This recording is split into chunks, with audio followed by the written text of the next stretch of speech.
हरे कृष्णा। वैदिक संस्कृति में देवी दुर्गा की विभिन्न रूपों से पूजा आराधना की जाती है।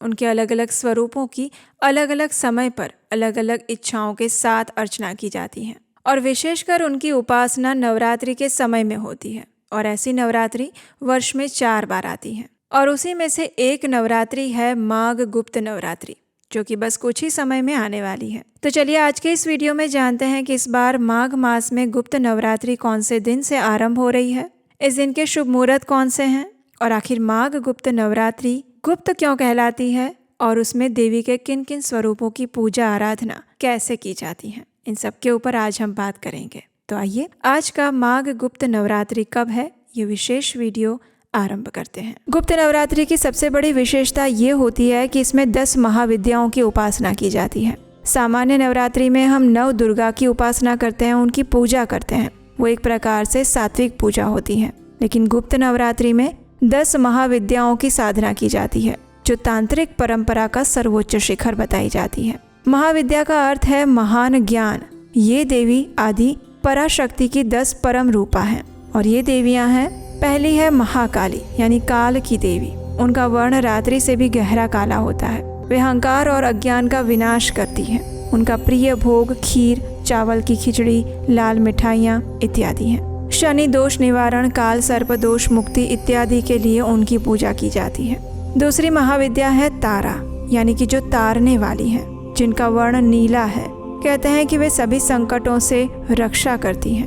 उनका प्रिय भोग कमल पुष्प, नारियल, दूध, शहद इत्यादि हैं। उनकी पूजा करने से वाक सिद्धि, गुरु दोष निवारण और शिक्षा में सफलता होती है। तत्पश्चात तीसरी महाविद्या है त्रिपुर सुंदरी, जिन्हें षोडशी भी कहा जाता है। तीनों लोकों में सबसे सुंदर और 16 वर्ष की युवती के रूप में इस दिन देवी दुर्गा को पूजा जाता है। नारियल के चावल, पायसम, लड्डू, पंचामृत ये सब उन्हें भोग लगाए जाते हैं। कहते हैं कि अगर किसी के विवाह में विलंब हो रहा है, सौंदर्य प्राप्ति में समस्या आ रही है या बुध दोष लगा हुआ है, तो वे इस दिन त्रिपुर सुंदरी माता की पूजा अर्चना कर सकते हैं। चौथी महाविद्या है भुवनेश्वरी, जो समस्त ब्रह्मांड की स्वामिनी है और उनका वर्ण सुवर्ण जैसा सुनहरा है। उनका प्रिय भोग है खीर, फल, नारियल की मिठाई इत्यादि। उनकी पूजा अर्चना करने वाले लोग अपने चंद्र दोष निवारण के लिए और माता से संबंधित समस्याओं के लिए उनकी पूजा करते हैं। पांचवी महाविद्या है छिन्नमस्ता। वे आत्म बलिदान की देवी हैं, जो स्वयं अपना सिर काट कर धारण किए हुए हैं। उनका प्रिय भोग है लाल पुष्प और सात्विक भोग।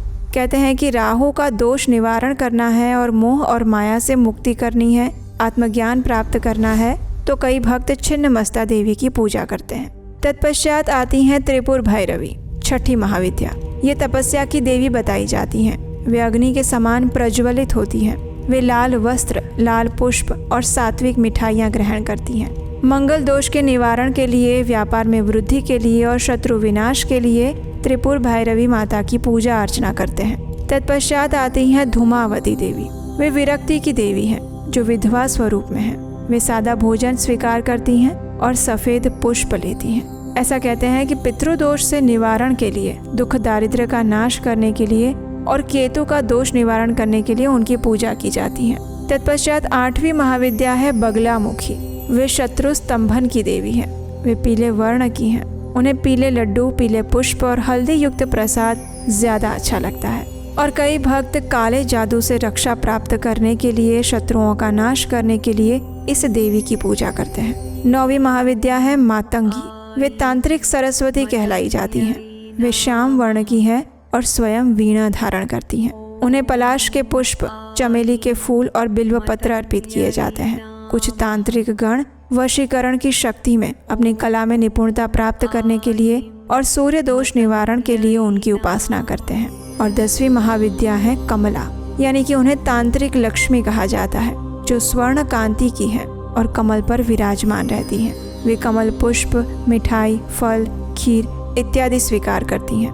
कई साधक धन संपत्ति प्राप्त करने के लिए, शुक्र दोष का निवारण करने के लिए, दरिद्रता का नाश करने के लिए उनकी पूजा करते हैं। तो ये थी गुप्त नवरात्रि में पूजे जाने वाली 10 प्रकार की महाविद्याएं, यानी कि देवी दुर्गा के 10 महाविद्याओं के अलग अलग स्वरूप। 19 जनवरी 2026 सोमवार के दिन गुप्त नवरात्रि के अवसर पर घट स्थापना का मुहूर्त रहेगा सुबह 7:14 से लेकर 10:46 के बीच में। इस प्रकार हमें 3 घंटे और 32 मिनट का समय प्राप्त हो रहा है। इस दिन अभिजीत मुहूर्त में भी आप घट स्थापना कर सकते हैं और ये अभिजीत मुहूर्त का समय रहेगा दोपहर में 12:15 से लेकर 12:58 के बीच में। इस समय में आपको 43 मिनट का समय मिलेगा। अगर इन दोनों मुहूर्त में भी घट स्थापना करना संभव ना हो तो उस दिन प्रातः ब्रह्म मुहूर्त में भी घट स्थापना की जा सकती है और 19 जनवरी को प्रातः ब्रह्म मुहूर्त का समय रहेगा सुबह 5:27 से लेकर 6:21 के बीच में और सूर्योदय का समय है सुबह 7:14 पर।